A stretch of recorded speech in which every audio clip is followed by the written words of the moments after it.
Ahora vamos a tratar de ver cuál sería esa posible relación entre la ciencia y el poder. Y entonces, para que exista una relación entre la ciencia y el poder, lo que necesitamos es ver cómo se pueden de alguna manera conectar ambas cosas, la ciencia y la dominación. No simplemente el poder, porque la idea de poder es muy amplia, ¿sí? Como cuando uno dice poder monetario o poder económico. No, poder en el sentido de dominio, digamos, pensémoslo en términos básicamente políticos, o en términos políticos, de poder en el sentido de poder que se establece sobre una sociedad, como el poder de un Estado, o el poder que pueda tener también una corporación, una gran corporación empresarial, que de alguna manera eso también es una forma de poder político, pero un poquito menos evidente, digamos, ¿no? Se podría, por ejemplo, eh, enmarcar un límite y decir, por ejemplo, que el poder siempre implica una relación, es decir, que los sujetos, hay relaciones de poder entre los sujetos, digamos. Ahí está. Y se puede expandir, por ejemplo, y decir que, por ejemplo, someter a un animal es una relación de poder, digamos, pero en este caso lo estaríamos viendo como relaciones de poder entre personas. Sí, ahí va, exactamente. El poder del que podemos hablar cuando hablamos de poder político es el poder ejercido de unas personas sobre otras. Me gusta la acotación.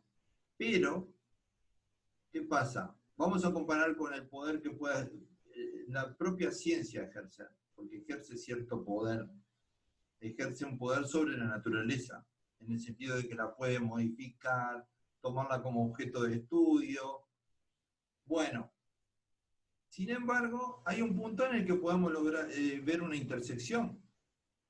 ¿La ciencia puede tomar como objetos a las personas? Sí, ¿Y la ciencia puede tomar como objeto a las sociedades o a los grupos humanos? sí, los puede estudiar, los puede someter, los puede inducir a cambios. ¿Puede experimentar? Por ejemplo, ¿existen experimentos con seres Moralmente humanos? no, ¿No pero existen que experimentos pasa, con seres pasa. humanos? Sí, pasa. Que no es moralmente correcto, pero pasa. ¿Estás seguro de que no se puede ver como algo correcto? Moralmente no es correcto. En realidad sí se hacen experimentos con seres humanos. Si yo quiero probar una vacuna, en algún momento ¿a dónde tengo que llegar? Experimentar. A experimentar con seres humanos, con la persona, que se convierten en un objeto de estudio. Y cuando se tiene que Como usar... querían, Sí. como querían hacer los franceses, que querían ir a África a probar las vacunas contra el coronavirus, Ah, que por los tipos ejemplo. agarraron y así descaradamente lo dijeron, descaradamente, o sea, sin esconderlo mucho. Sí, totalmente. Incluso a veces se oculta, ¿no? Como dice él, porque llega un momento que se puede Claro, volver inmoral. Pero básicamente, ¿qué claro. habíamos dicho? ¿Que la ciencia y la ética son cosas separadas o no?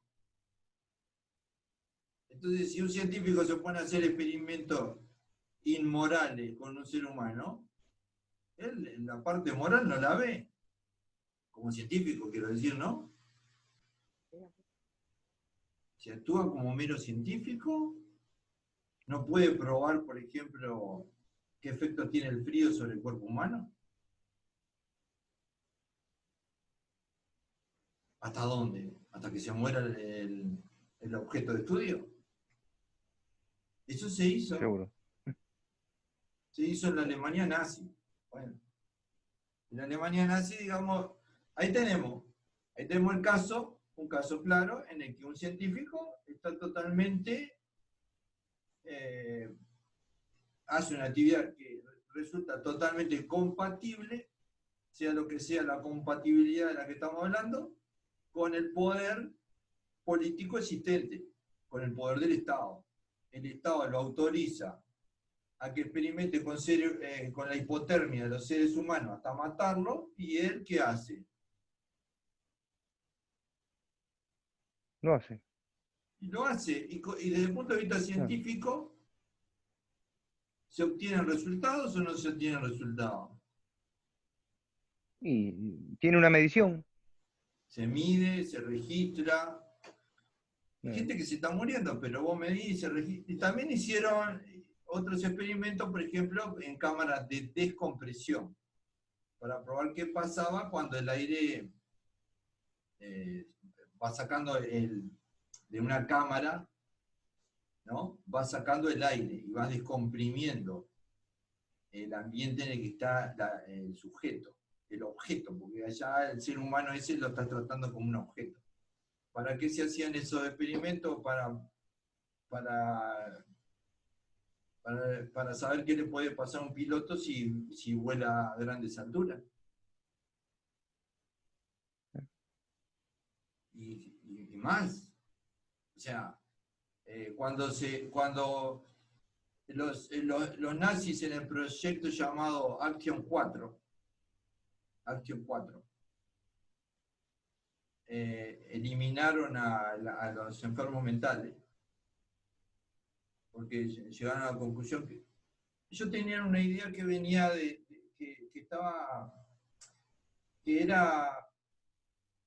que se consideraba adecuada científicamente. Se llamaba la higiene racial. ¿Escucharon hablar alguna vez de la higiene racial? No. La higiene racial también se le llamó eugenesia. Eugenesia. Era una teoría que estaba asociada con el darwinismo. ¿Vieron la famosa idea darwinista de que sobrevive es el que mejor se adapta, el que mejor compite con otras especies, ¿no? La especie que sobrevive es la que mejor se adapta y mejor compite, ¿o no? Sí, aquello de la selección natural, el tema de la supervivencia del más fuerte. La supervivencia del más fuerte, exactamente. ¿Y eso a qué se llevó? Se llevó al plano de la sociedad. Dijeron, bueno, si la ciencia biológica está en lo correcto, nosotros somos seres biológicos, los seres humanos, y la misma teoría debe aplicarse al ser humano. Debe haber una selección natural de los seres humanos. Eso fue a fines del siglo XIX, principios del siglo XX, y por supuesto que las ideas continuaron vigentes hasta lo que sucedió en la Alemania nazi. O sea, hasta que se llegó a las conclusiones últimas de esa teoría. Porque lo que hicieron los nazis, ¿qué fue? Llevar adelante la teoría de la selección natural, pero en los seres humanos. Y como dijeron, como no podemos esperar a que la selección se realice de manera, digamos, con el paso del tiempo, etc., vamos a hacerla nosotros mismos la selección. Vamos a colaborar con la naturaleza. Entonces una de las cosas que hicieron, eso fue antes de que la guerra empezara, fue el proyecto de eliminar a los enfermos mentales y a las personas que tenían... Sí, las que estaban enfermas, todo lo que tenía, todos los problemas físicos que a ellos le implicaba un problema, lo exterminaba. Y entonces, ¿qué pasó? Además de eso, hubo un científico que pidió que le enviaran los cerebros. Y se puso a estudiar los cerebros de la gente que fueron, digamos, víctimas. Científicos. Querían llegar a la perfección. Ellos querían llegar a toda la perfección, querían tener, por ejemplo, la raza aria, ¿no? Era que ellos se autodenominaban. Claro, querían ser... purificar. Claro, querían hacer purificar, o sea, todos con los mismos rasgos, tener, no sé, creo que era ojos azules, tener el pelo que sea parecido, o sea, todo una uniformidad y bueno, y descartar todo lo que no condecía. Y exacto, y podríamos seguir contando esa larga historia, ¿no? Por supuesto que clasificaron a los seres humanos en razas inferiores, razas superiores, etc. Sí, claro. Razas intermedias, las razas más inferiores ni siquiera merecían existir, etc. Que en eso ustedes ahora estarán pensando que ellos clasificaron como lo más inferior a la raza judía, pero también lo hicieron con los gitanos y algunos otros pueblos.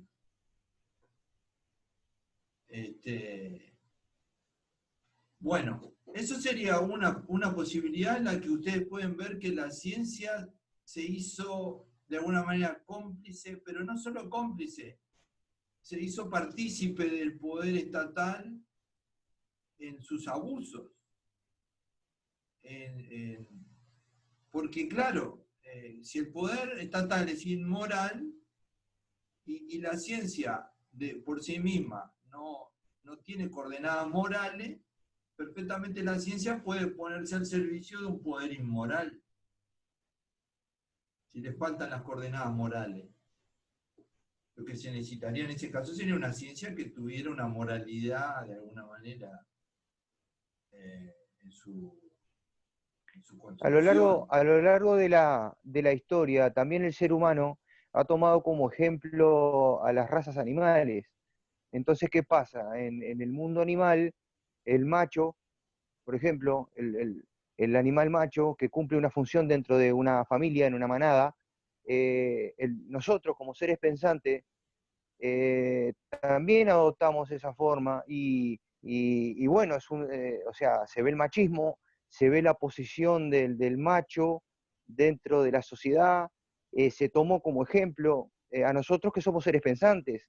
Ellos lo hacen de forma natural porque son seres que ven la naturaleza como es y no como nosotros la percibimos. Claro, muchas veces se ha usado la ciencia biológica para justificar situaciones sociales. Y eso es justamente Exacto. lo que pasó, sobre todo hasta la mitad del siglo XX. Pero vamos a otro ejemplo, vamos a otra situación. Por ejemplo, ¿qué hace la ciencia con el lenguaje? Piensen un poco, ¿qué hace la ciencia con el lenguaje?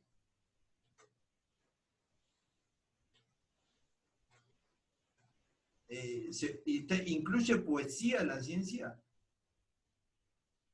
No, lo conceptualiza, trata de ¿No, conceptualizar no lo regula? los te ¿No lo controla el lenguaje? Quiere decir, ¿se puede hablar de cualquier manera en matemática? ¿Se puede hablar de cualquier manera en biología? ¿No se establecen lenguajes bien específicos y de alguna manera que de alguna manera hacen que la expresión de las personas quede de alguna manera controlada? Sí, para no salirse digamos, del sendero o Del de lo que marco se quiere teórico. marcar. Del marco Exacto. teórico. Es lo que se llama un lenguaje operativo. Lo que usa la ciencia es un lenguaje operativo. Y ahora comparen esto que estoy diciendo con lo que ocurre en la vieja novela de George Orwell que se llamaba 1984, en el que aparece el famoso Gran Hermano. El Gran Hermano se hizo popular por esos programas de televisión que se hicieron, ¿verdad? Bueno, ¿qué hace el Gran Hermano? No es simplemente que aparezca en una gran pantalla, no. El Gran Hermano controla el lenguaje. ¿Por qué lo controla? Imagínense por qué controla el lenguaje el Gran Hermano.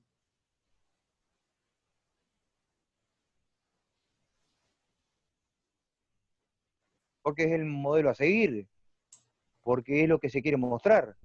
Porque lo que se dice, lo que se puede decir, es lo que el Gran Hermano establece que se puede decir.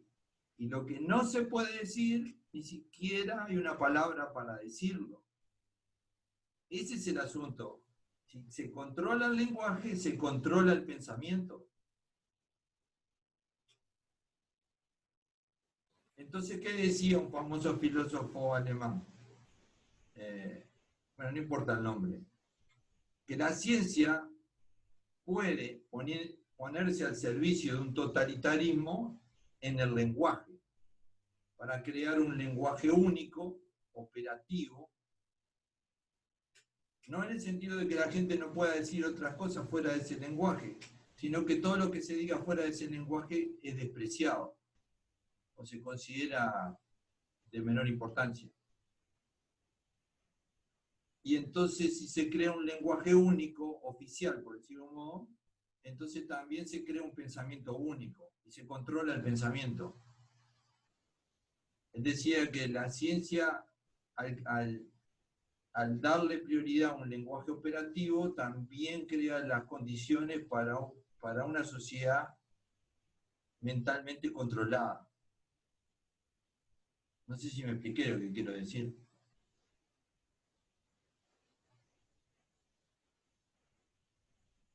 La ciencia tiende a reducir el lenguaje a un lenguaje operativo, controlado, revisado constantemente en el uso de sus vocablos, donde lo que se dice es lo que se puede decir de acuerdo a las reglas establecidas. Y todo lo demás se considera palabrería inútil. O sea, cosas que no corresponden. Si querés hablar de biología y no usás el lenguaje de la biología, ¿de qué estás hablando? Y una pregunta interesante sobre esto, ¿pasa lo mismo en filosofía? Ah, interesante. En filosofía, en cambio, yo te diría que en cambio, en filosofía, la filosofía, por ejemplo, tiene una gran hermandad con la poesía. Muchos filósofos importantísimos en la historia de la filosofía, por ejemplo, vamos a tomar uno muy importante, Federico Nietzsche. Federico Nietzsche usó la poesía para expresar la filosofía. ¿Eso qué quiere decir? Que, por el contrario, en lugar de tratar de que el lenguaje quede regulado y controlado en su obra, lo que hace es que le da al lector la posibilidad de interpretar libremente lo que lee. Le da la libertad de pensar a partir de lo que él escribe a su gusto. No intenta transmitir un mensaje único, el filósofo. Estamos hablando de Nietzsche. No intenta transmitir lo que hace es ofrecer, digamos, el texto como una especie de acertijo. Y entonces, la filosofía, porque la filosofía, ¿cuál es la base fundamental de la filosofía? Según Descartes, por ejemplo.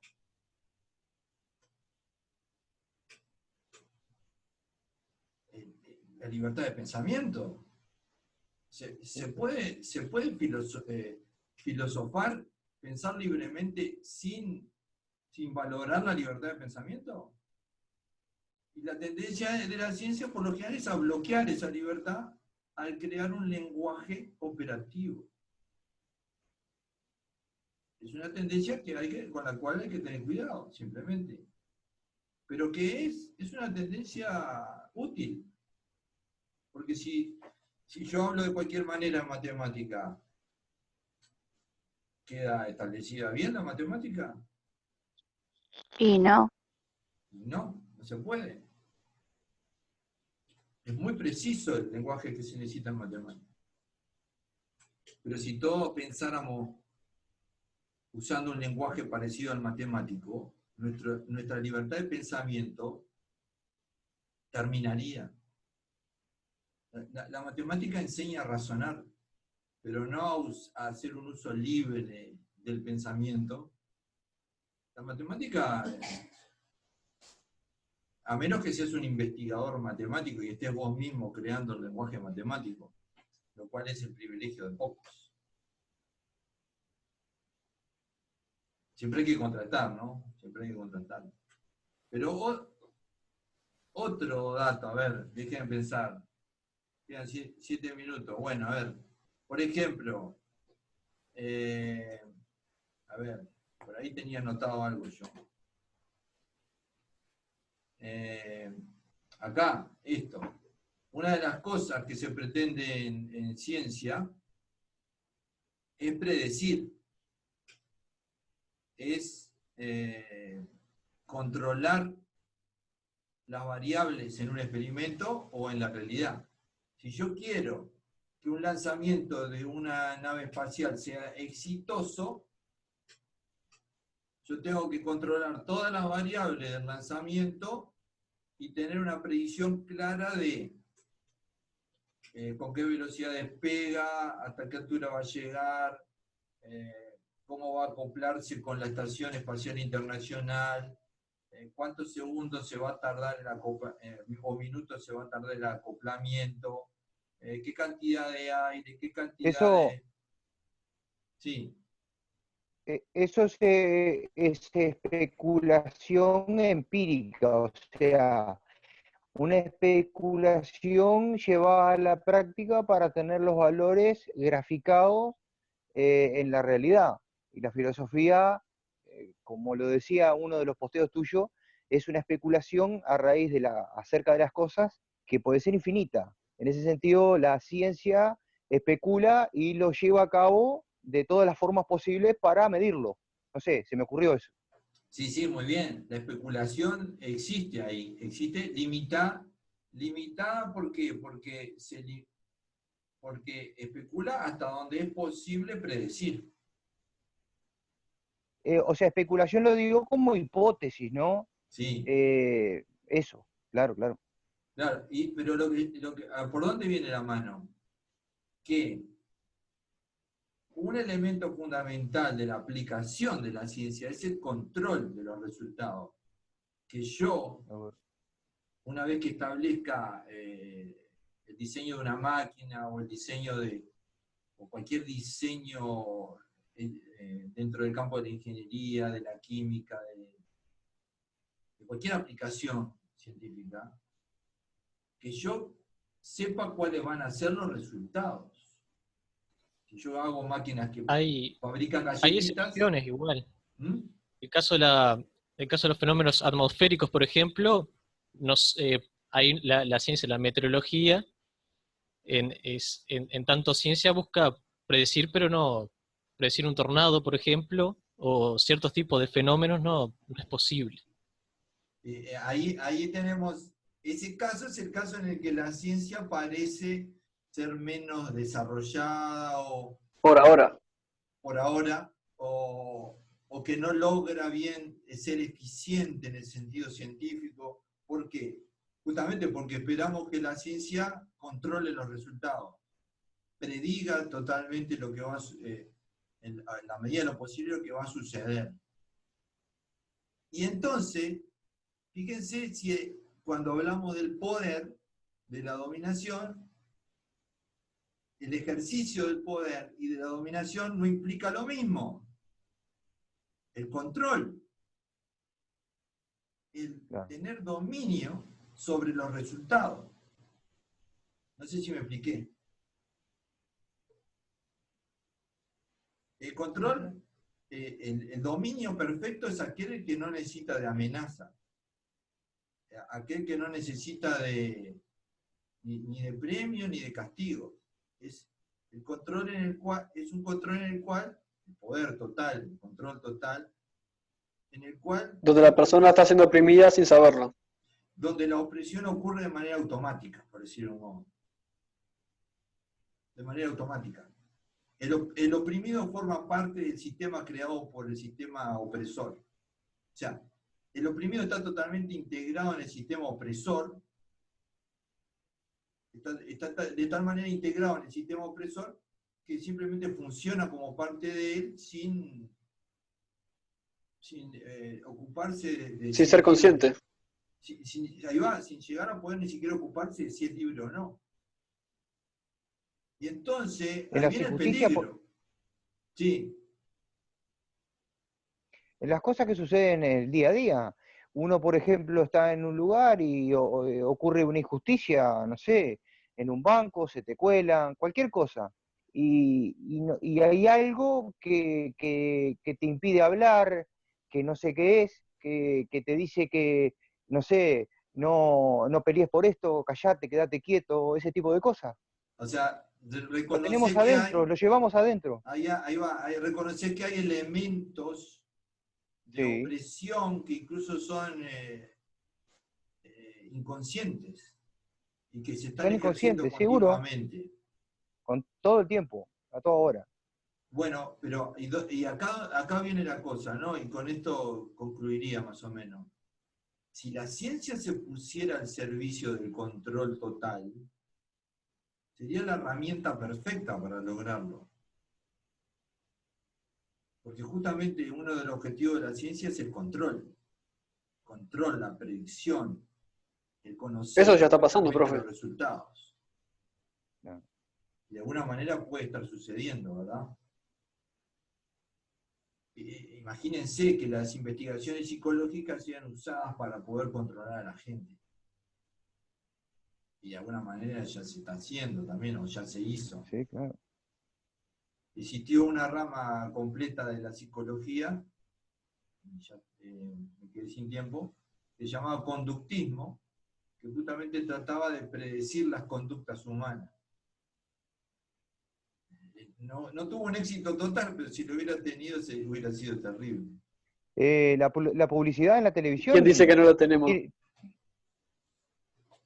Habría que preguntarse. La publicidad no es una la manera de... publicidad es impresionante, es lo más manipulador que puede haber sobre el cerebro humano. O sea, el estudio sobre el cerebro, sobre la estimulación de lo que te está mostrando la pantalla Exactamente. para vender. En la publicidad hay mucha ciencia aplicada ya. Exactamente. Son mensajes que están por debajo, que no se ven. Sí, hay mucho de eso. Bueno, nunca quiero alargar mucho y quiero más bien dejar, ¿no?, la posibilidad de seguir pensando en el tema.